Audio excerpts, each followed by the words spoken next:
Good morning बच्चों। तो चलो स्टार्ट करते हैं बायोट सावर्ट लॉ। ओके, तो देखना ज़रा सा हेडिंग है आपकी आज की बायोट सावर्ट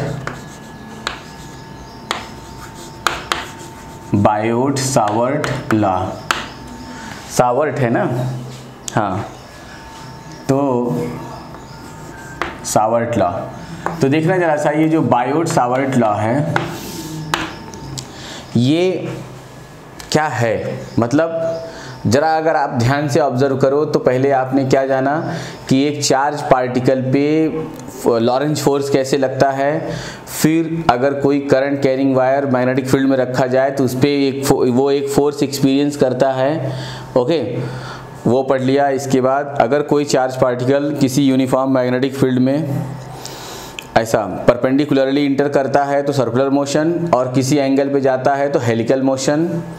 और इसके बाद आपने क्रॉस फील्ड पढ़ा। क्रॉस फील्ड मतलब जब इलेक्ट्रिक और मैग्नेटिक फील्ड एक दूसरे के क्या है, परपेंडिकुलर, और तब उसमें कोई एक इलेक्ट्रॉन मोशन करे उन दोनों प्लेन के, मतलब दोनों फील्ड के परपेंडिकुलरली अगर मोशन करे और उस पर नेट फोर्स 0 हो जाए तो अनडिफ्लेक्टेड मोशन करता है। ओके, फिर आपने साइक्लोट्रॉन पढ़ा, उसमें भी वही क्रॉस फील्ड यूज हुआ, उसी की थियोरी। और फिर इसके बाद जो है अब आ गए आप बायोट सावर्ट लॉ पे। अब बात ये रही कि अगर करंट कैरिंग वायर किसी एक्सटर्नल मैग्नेटिक फील्ड में रखा जाता है तो वो एक फोर्स को एक्सपीरियंस करता है। समझा क्या आप लोगों ने, मतलब वो एक फोर्स को एक्सपीरियंस करता है ना। लेकिन अगर करंट कैरिंग वायर, जैसा कि अब हमें ये पता चल गया कि कोई एक चार्ज पार्टिकल अगर मूव करेगा तो मैग्नेटिक फील्ड, इलेक्ट्रिक फील्ड के साथ साथ वो मैग्नेटिक फील्ड भी क्रिएट करता है। तो जो करंट कैरिंग वायर है, क्या वो उसका खुद का जो मैग्नेटिक फील्ड होता है उसकी जो मैग्नीट्यूड है वो कितनी होती है, तो उस मैग्नीट्यूड को बताया कि किन्होंने, बायोट और सावर्ट ने। इन दो लोगों ने उस मैग्नीट्यूड को निकाल करके दिखाया और वो हो गया, जरा ध्यान देना जो है, ऐसा इमेजिन करो आप लोग कि ये एक वायर है, ठीक है, देखना ये एक करंट कैरिंग वायर है, कितना, फाइनाइट लेंथ की। आप इसे फाइनाइट भी ले सकते हो। और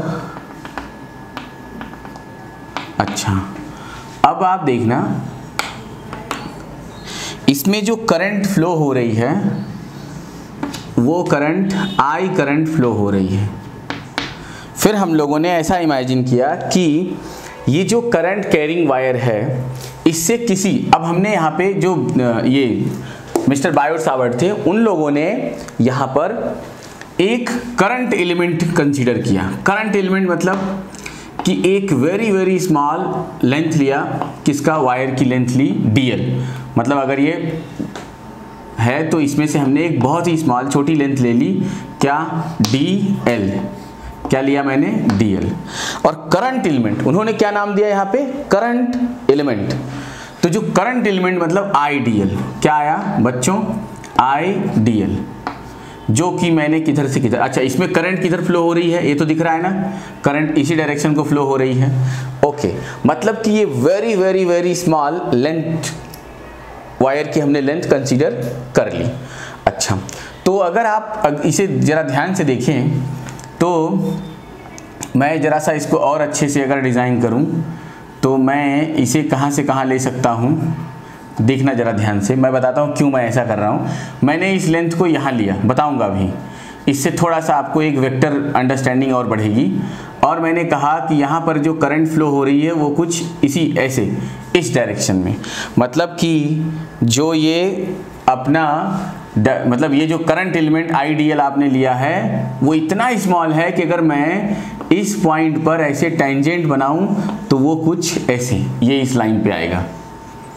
उस पॉइंट का जो टेंजेंट होगा वो क्या होगा, idl का जो टेंजेंट वहाँ से टच करती हुई जो लाइन जाएगी, समझ गए ना जो है। स्वप्न जा, ध्यान देते रहो। और कौन है, सिद्धार्थ, गौतम, मोहसिन ओके, तो इस चीज़ को ध्यान से देखो। मैंने आपको करंट कैरिंग एक वायर दिया, सब में यूनिफॉर्म करंट आई बह रही है, फ्लो हो रही है। फिर बायोट-सावर्ट ने यहाँ पर एक कंसीडर किया कि करंट एलिमेंट, क्या लिया उन्होंने? Current element IDL. क्या कंसीडर किया? Current element IDL. दिख रहा है ना आपको, ये यहाँ से यहाँ। मैंने उसी लाइन पर एक टेंजेंट बनाया, बताता हूँ क्यों।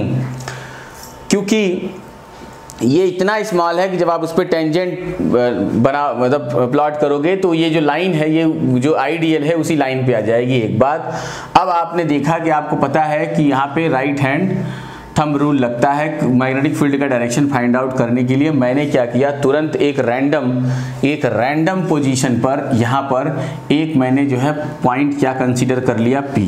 मैंने कहा what is the magnetic field at point P due to this current element. तो मैंने यहाँ से आईडीएल से एक जो है कौन सा डिस्प्लेसमेंट वेक्टर बनाया, R। मैंने कहा कि दिस इज डिस्प्लेसमेंट वेक्टर, जरा ध्यान देना। और ये जो है ये क्या है? करंट एलिमेंट आईडीएल, दिख रहा है? तो अगर कोई दो वेक्टर हो, आईडीएल और ये R, समझ में आया आप लोगों को? और अगर मैं आईडीएल को फर्स्ट वेक्टर कंसीडर, जैसे कि ये मैंने कहा कि ये फर्स्ट वेक्टर है और ये तुम्हारा क्या है? सेकंड वेक्टर है। क्या है? सेकंड वेक्टर है। मतलब ये वाला क्या है? R है और ये वाला आईडीएल है। तो अब मैं आपसे पूछूं, और ये जो एंगल बिटवीन देम है, अगर ये फर्स्ट वेक्टर है तो ये किधर से किधर, मतलब ये अगर ये फर्स्ट वेक्टर है तो हम लोग किधर से किधर लेंगे? इधर। समझा क्या आप लोगों ने? ये ऐसा, मतलब किधर जाएगा? इनवर्ड, अंदर की तरफ। मतलब मैग्नेटिक फील्ड किधर होगी? अंदर की तरफ। इसका मतलब कि इस पॉइंट पर जो मैग्नेटिक फील्ड होगी वो किधर होगी? किधर होगी? इनवर्ड्स। किधर होगी बच्चों? इनवर्ड्स। ये देखो, ये फर्स्ट वेक्टर और ये सेकंड वेक्टर ऐसा लिया तो किधर आ गया? इनवर्ड। मतलब इस पॉइंट पे जो इसके कारण जो मैग्नेटिक फील्ड होगी, वैसे भी आप देख लो, जैसे आपका 4 फिंगर किधर जाएगा? अंदर की तरफ, तो वो उस पॉइंट पे मैग्नेटिक फील्ड किधर होगी? इनवर्ड, अंदर की तरफ। और अगर इसी से जस्ट अपोजिट यहाँ की मैं बात करता तो ये किधर, इधर बताता, ऐसा बाहर की तरफ। आ रही बात समझ में आप लोगों को? तो ये यहाँ से ये जो है आपको एक बात समझ में आ गया कि इसका डायरेक्शन क्या होगा। चलो, आपको डायरेक्शन तो क्लियर हो गई। अब आप देखना कि अगर आपको डायरेक्शन क्लियर हो गई तो बायोट-सावर्ट ने क्या कहा? उन्होंने कहा कि अच्छा, अगर पूरे वायर के कारण मैग्नेटिक फील्ड पूरी ऐसा टोटल मैग्नेटिक फील्ड B होता तो उसके स्मॉल एलिमेंट के कारण मैग्नेटिक फील्ड कितनी होगी? dB होगी। तो ये हो जाएगा, according to Biot Savart, small magnetic field dB at point P due to current element is given by, means उन्होंने कहा कि this magnetic field is directly proportional to the current element. क्या बोला? Is directly proportional to the current element and okay, and dB is inversely proportional to square of distance between them, inversely proportional to the square of distance। हालांकि मैंने यहाँ vector लगाया है लेकिन ये ऐसे होगा नहीं, मैं आपको बताऊंगा। अभी मैं ये लाइन हटा दूंगा, सब हटा दूंगा, बस आप ध्यान देते रहो कि ये वेक्टर ले रहा हूं मैं। अब मैं इसे क्या बता सकता कि मैं डायरेक्ट एक लाइन लिखने वाला हूं, बस आपको ये फील दिलाना था कि ऐसा होगा। तो this dB is directly proportional to the current element IDL और मैंने लिखा क्रॉस R। बताता हूं अभी आपको, टेंशन बिल्कुल मत लो। And inversely proportional to square of distance between them. अब देखना जरा सा कि ये मैंने जो पहले आपको बताया वही लिखा है मैंने, बस जरा ध्यान देने वाली बात है कि this dB is directly proportional to IDL और यहाँ पर ये इसका एंगल थीटा भी शामिल है, मतलब ये थीटा पर भी डिपेंड करता है। ओके, तो and dB is equals to, vector dB is equals to, जब भी प्रोपोर्शनलिटी साइन हटता है तो एक कांस्टेंट लगता है, यहाँ कांस्टेंट आया μ0/4 पाई। अभी तुम लोग बच्चे नहीं हो, 12th के स्टूडेंट हो, तो μ0/4 pi into IDL cross vector R upon क्या R3। ठीक है, तो ये आपका हो गया क्या? बायोट-सावर्ट लॉ के द्वारा magnetic field due to current element dl। अब मैं इसका मैग्नीट्यूड, अब मैं इसके मैग्नीट्यूड के बारे में बोलूं तो ये मैग्नीट्यूड होगा vector dB, mod of vector dB equals to mu not upon 4 pi into, देखो अब आपको याद है A cross B equals to क्या होता है, A B sine theta into n cap. तो अब आपने इसका मैग्नीट्यूड लिया तो जो एन कैप होगा वो क्या होगा, यूनिट वेक्टर होगा, वो क्या होगा 1 हो जाएगा। तो ये हो गया आई डी एल और आर, मतलब ए बी साइन थीटा, तो आई तो साइड में था, तो d l into r into sine theta, I d l sine theta, और मॉड ऑफ एन कैप क्या हो जाएगा 1 हो जाएगा। और जो आर आया उस आर से ये आर स्क्वायर आर क्यूब कटा, तो यहाँ नीचे क्या बच गया आर स्क्वायर। तो क्या आपको मेरी बात समझ में आई? देखो ये मैग्नीट्यूड है, ओके। तो ये हो गया इसका मैग्नीट्यूड, ऐसा लिखना and its magnitude and its magnitude. तो dB mod of dB equals to mu naught by 4 pi I d l sine theta by r square. तो आपको क्या मेरी बात समझ में आई? यहाँ पे आपको सिर्फ, अच्छा मैंने जो आर क्यूब लिख दिया है, थोड़ा सा आपको ये लग रहा होगा आर क्यूब सही है क्योंकि मैंने डी एल क्रॉस आर लिखा हुआ है, displacement vector d l cross r. तो ये यहाँ पे एक आर ऑलरेडी आएगा ही, आर से आर कट गया। ये सब एक्सपेरिमेंटल है, एक्सपेरिमेंटली इन लोगों ने इसको ऐसा देखा और ऐसा पाया और इस प्रकार इसको ऐसा जाना। तो ये हो गया dB equals to mu naught by 4 pi I d l sine theta by r square, okay. तो ये इस प्रकार से आपका जो है क्या हो गया, मतलब उन्होंने जो ये वैल्यू निकाल के आपको दी ये हो गया, ठीक है। तो आप इसको नोट करो, अब मैं आपको एक एक करके नोट कराता।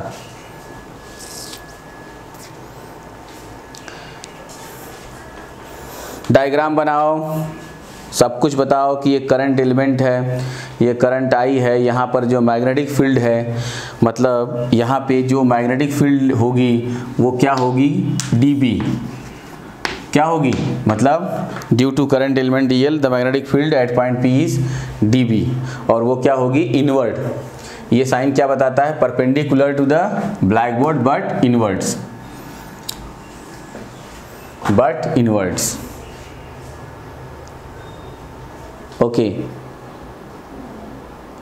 Okay machine, very good machine. ऐसा हो गया dB इक्वल्स टू ये आ गया mu naught by 4 pi I d l sine theta by r square. और मुझे नहीं लग रहा है कि सारे लोग क्लास को अटेंड भी कर रहे हैं। अरे धीरज रोज आया करो भाई पढ़ने। अब मैं रोज रोज बोला करूं क्या कि तुम लोग पढ़ने आओ, ये अब तुम्हारी जिम्मेदारी बन गई, समझ गए। मैंने पहले ही दिन कहा था कि ये जो ऑनलाइन वाली बात है, अब ऑनलाइन कोर्स में या ऑनलाइन ये स्टडी में वो स्टूडेंट सफल होगा जो खुद से ईमानदार होगा, अपने आप में ईमानदार होगा, सेल्फ डिसिप्लिन रखता होगा कि मेरी क्लास है तो मैं उधर पढ़ने जाऊंगा, मतलब मैं टाइम से पढ़ने बैठ जाऊंगा, देखूंगा, समझ गए ना। हाँ गौतम, वेरी गुड। तो जो ईमानदारी दिखाएगा वो आगे बढ़ेगा, और जो ईमानदारी नहीं दिखाएगा तो फिर तो जो है बहुत मुश्किल है, बहुत प्रॉब्लम हो जाएगी, है ना। और मैंने आपको एग्जाम्पल भी दिया था अमेज़ॉन का कि वो पूरा जैसे ईमानदारी पे चल रहा है ना, दूर बैठा आप पे ट्रस्ट कर लेता है कि हाँ सामान डैमेज है, तुरंत वापस ले लेता है, ओके। और आप भी जो है देख करके ख़रीद लेते हो। वैसा ही अब आपकी टीचिंग, ये स्टडी और टीचिंग हो गई है, पूरी ईमानदारी से आपको पढ़ना होगा। तो ज़रा देखना, ये dB equals to mu naught by 4 pi I d l sine theta by r square, और ये क्या हो जाएगा टेस्ला, इतना क्या होगा टेस्ला, इसकी यूनिट क्या होगी टेस्ला। अब आप नोट करेंगे वेयर, बताओगे where mu naught be the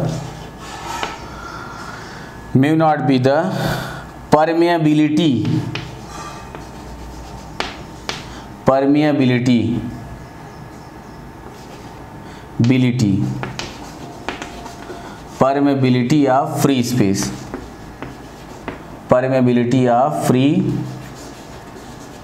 space, and mu naught by 4 pi is equals to क्या 10 to the power minus 7। Mu naught by 4 pi is equals to 10 to the power 7 minus 7 tesla metre per ampere. Tesla metre per ampere.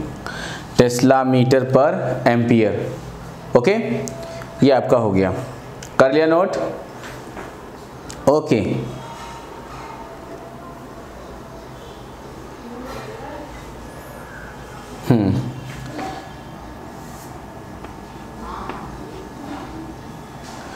Permeability of free space, mu not is called permeability of free space, mu naught by 4 pi equals to 10 power minus 7 tesla metre per ampere. तो ये इस तरीके से आपका क्या हो गया, Biot-Savart law हो गया, है ना। अब जरा सा इसके कुछ इंपॉर्टेंट पॉइंट्स हम लोग देख लेते हैं कि ये क्या क्या क्या कर सकता है। जरा सा हम लोग इसको बायोट-सेवर्ट लॉ को किससे, इलेक्ट्रोस्टैटिक से कंपेयर करके देखते हैं कि इसके और इसमें और उसमें क्या है, ठीक है ना। तो पहली बात तो ये दोनों के दोनों क्या है, लॉन्ग रेंज फोर्सेस हैं, दोनों ही जो है डिस्टेंस r पे डिपेंड करते हैं। आपको याद होगा electric field is inversely proportional to 1/r², ऐसा वहाँ भी था। ओके, और ये यहाँ भी है इसी प्रकार। तो और क्या बता रहा है ये कि okay, electrostatic force is produced by a scalar source namely the electric charge and magnetic force is produced by A vector source ideal. ये प्रोड्यूस करता है वेक्टर सोर्स आइडियल। ओके ना। और नेक्स्ट आपको बताता है कि electrostatic field is along the displacement vector joining the source and the field point. और यहाँ पे the magnetic field is perpendicular to the plane containing the displacement vector r and the current carrying current element. देखो, current element और displacement vector के plane के परपेंडिकुलर है। अगर ये करंट इधर से आ रही होती और ये ऐसा होता तो हम लोग ऐसे करते तो क्या आता, ये समझ में आ रहा है? तो जरा देखना ध्यान से, अभी क्या है, ऐसा है तो यहाँ पे क्या बता रहा है, इनवर्ड, मतलब इनके प्लेन के परपेंडिकुलर है ना। और इलेक्ट्रोस्टैटिक फोर्स क्या होता था, सॉरी फील्ड में, वहाँ उस सोर्स की से क्या होता था, ऐसा रेडियली बाहर आता था, है ना। उसके मतलब अगर हम लोग कोई एक चार्ज स्फीयर करते थे तो चार्ज स्फीयर के किसी भी पॉइंट से वो फील्ड क्या होती थी, उस पॉइंट पे अगर टेंजेंट डाला जाए तो फील्ड उस पर परपेंडिकुलर होती थी। और यहाँ ये उसके प्लेन के परपेंडिकुलर है। और दूसरी बात, वो एक जो है स्केलर सोर्स से क्रिएट होता था और ये एक वेक्टर सोर्स आइडियल से, किससे, आइडियल से क्रिएट होगा। जैसे जैसे डीएल बढ़ेगी, अगर आई वही है, डीएल ही बढ़ रही है, तब भी मैग्नेटिक फोर्स डीवी बढ़ता जाएगा, मतलब मैग्नेटिक फील्ड की वैल्यू, इंटेंसिटी बढ़ जाएगी। और अगर आई तो जो है आई, अगर आई बढ़ाते हैं करंट तब तो ऑलरेडी बढ़ेगी, तब तो और जो है फील्ड उसी के हिसाब से वेरी करेगा। तो आपने जो है इसको बात को समझ लिया, mu not upon 4 pi equals to 10⁻⁷ tesla metre per ampere, ये इसकी वैल्यू है। और ये जो है इस तरीके से डिपेंड करता है। अच्छा, एक बात और, अगर ये जो मैंने मतलब इंपॉर्टेंट पॉइंट ये है कि if this point P is lies on it's tangent point, इस टेंजेंट पॉइंट के किधर भी अगर ये लाई करता है, if point P is on the tangent line, lies on the tangent line, then the magnitude of field dB, then the magnitude of field dB will be 0, या magnetic field will be 0। क्यों? क्योंकि जो ये आपका formula आया dB equals to mu not upon 4 pi I d l sine क्या हो जाएगा वहाँ 0। अगर ये P इस तरफ गया तब तो 0, अगर ये इस तरफ आया तो क्या हो गया 180। तो साइन 0 और 180 दोनों ही के केस में ये क्या होता है, 0 होगा। ओके, तो दोनों के केस में बच्चों ये इसकी वैल्यू क्या आएगी, 0 आएगी। इसलिए जो है इस टेंजेंट लाइन के किसी भी पॉइंट पर अगर ये पॉइंट P लाई करता है तो मैग्नेटिक फील्ड क्या होगी, 0 होगी।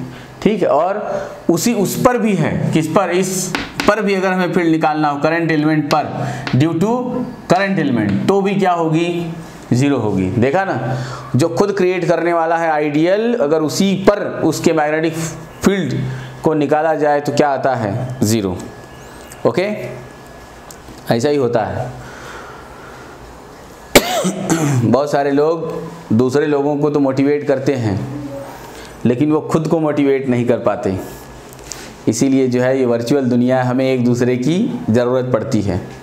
देखो तुम लोग याद करो, कभी कभी तुम लोग रहते थे, मेरा मूड ख़राब है, तुम लोगों के साथ पढ़ा रहा हूँ, अचानक जो है फिर कुछ बात हुई तो मेरा मूड अच्छा हो जाता था। मैं बोलता था देखो अभी मुझे मज़ा आ गया, है ना।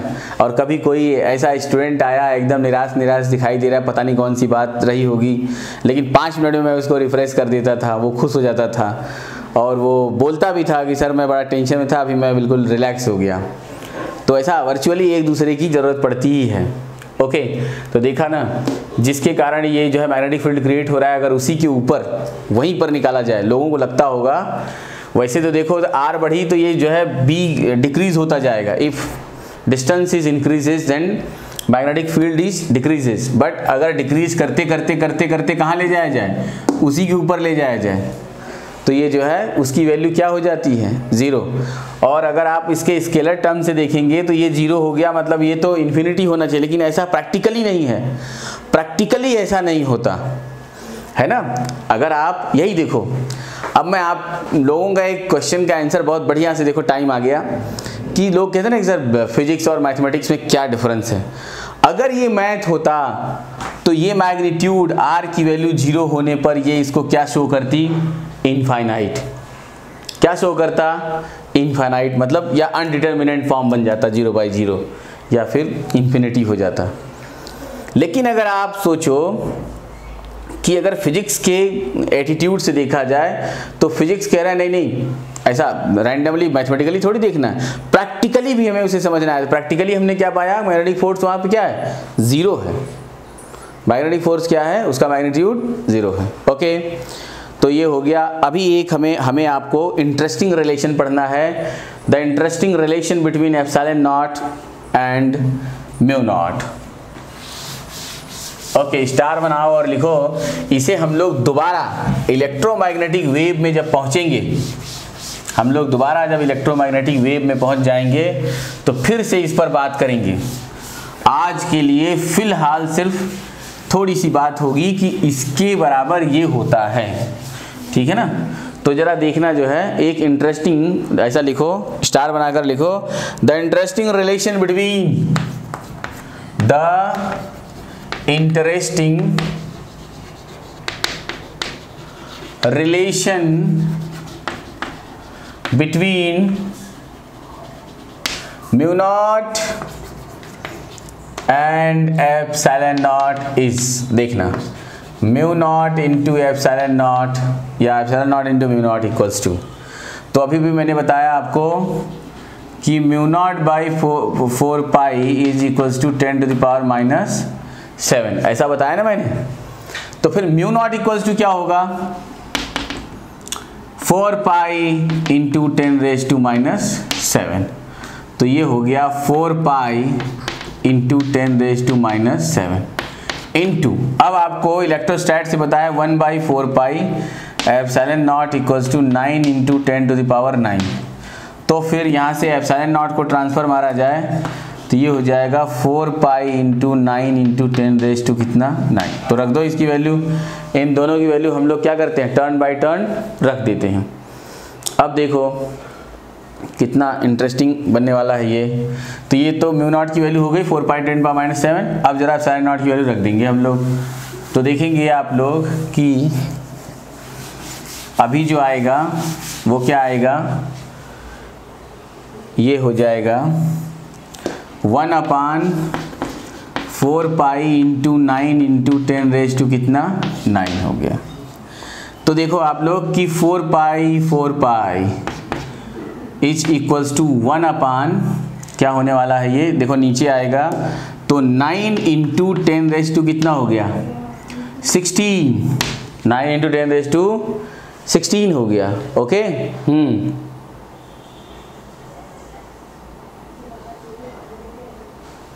ओके स्वप्न जा। अब देखो ये 1/ क्या हुआ, 3 इंटू 10⁻16। तो ये हो गया 3 इंटू 10⁻, क्या लिखा जा सकता है 10⁸ of whole square is equals to mu naught into epsilon naught. और हमें ये एक फेमस रिजल्ट है ना, बहुत ही सब बहुत फैमिलियर है इससे। 3 × 10⁸ ये अगर आप mu naught into epsilon not के यूनिट्स को आप रखें तो यूनिट को रखने पे आपको क्या मिलेगा, 1/मीटर² सेकेंड स्क्वायर मिलेगा। मतलब अंदर अगर केवल मीटर पर सेकेंड कर दें का स्क्वायर तो मतलब ये हो गया 1/c²। मतलब यहाँ से आपको क्या मिल गया कि mu naught epsilon naught is equals to 1/c² implies that c² is equals to या केवल c equals to c with the velocity of light. मैंने कहा ना इसको हम लोग इलेक्ट्रोमैग्नेटिक वेव में फिर से देखेंगे। ये हो जाएगा mu naught into epsilon naught. लो आ गया रिजल्ट। बस ये एक रिजल्ट है, इसके बारे में डिस्कशन हम लोग तब करेंगे, कब, जब हम लोग इलेक्ट्रोमैग्नेटिक वेव में पहुंचेंगे। हो गया ये, तो आपका आ गया c इक्वल्स टू 1/रूट के अंदर mu naught into epsilon not. कभी कभी क्या आता है, यही क्वेश्चन आता है कि what is the unit of root over mu naught into epsilon naught, है ना, या डायमेंशन, या इस तरीके से कुछ भी ऐसा मल्टीप्लाई करके देता है। तो जिस बच्चे को ये रिजल्ट याद होता है वो ऐसा तुरंत कुछ सेकंड के अंदर में उसकी यूनिट डायमेंशन दोनों लिख लेता है, और जिसको कभी ये लिंक नहीं होता वो नहीं कर पाता। तो बायो सावर्ट लॉ में आपने क्या देखा कि small element due to the small element I d l the magnetic field at any point P dB, a small magnetic field at any point P dB is directly proportional to the current element and inversely proportional to square of distance between them। Okay, तो क्या हो गया, dB equals to ideal अपान क्या r², ideal by r²। और वहाँ पे एक बात तो फिर आपको और ऐड करनी होगी, and this magnetic field is also proportional to the sign of angle between current element and displacement vector r। Okay, तो वो जो है क्या हो जाएगा, ideal sign theta by r²। तो dB इक्वल्स टू क्या हो जाएगा, mu naught by 4 pi I d l sign theta by r²। और मैंने कैसे ले लिया था थोड़ा सा वेक्टर, क्योंकि मैंने ये मान लिया कि आप लोग 12th में हो तो बहुत अच्छा सीख सकते हो, बहुत अच्छा समझ सकते हो। ओके, ये हो गया। अभी है आपका बहुत ही अच्छा क्वेश्चन, ये है बहुत ही अच्छा क्वेश्चन आपका, जो कि क्या है, ये देखो क्वेश्चन नंबर है 4.5, और ये कई बार नीट जैसे छोटे छोटे एग्ज़ामों में आ चुका है, नीट जैसे छोटे छोटे एग्ज़ामों में आ चुका है, इसलिए इसको इग्नोर मत करना। आईआईटी वालों को सीखना समझना तो कंपलसरी हो जाता है, मतलब उनके लिए ये कॉन्सेप्ट है ना। और आ गया तो कोई बड़ी बात नहीं है, आजकल तो जो है पेपर बहुत बेसिक भी आ रहा है, आ भी सकता है। आजकल तो पेपर बहुत ही बेसिक आ रहा है और आ भी सकता है।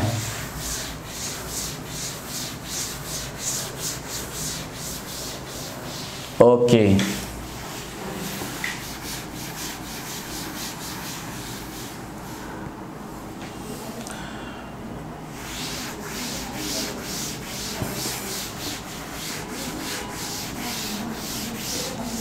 ओके, अब देखेंगे आप लोग क्वेश्चन नंबर कौन सा, ये 4.5। यहाँ पे कहता है कि an element delta l, vector delta l is equals to delta x i cap is placed on the origin and carries a large current I equals to 10 ampere. What is the magnetic field on the y axis at a distance of 0.5 metre, delta x equals to 1 centimetre. कितना बढ़िया, और एक diagram भी दे रखा है उसने। इसलिए मैं कहता हूँ कि अगर आप एनसीईआरटी से जिस दिन स्टडी करो तो एनसीईआरटी आपके सामने होनी चाहिए। ये है 4.5, है ना, इम्पॉर्टेंट है। मैं बताऊँ क्वेश्चन भले छोटा है बट बहुत इम्पॉर्टेंट है। इसने कहा कि ये जो आपका करंट एलिमेंट है वो क्या है, वेरी स्मॉल है, बहुत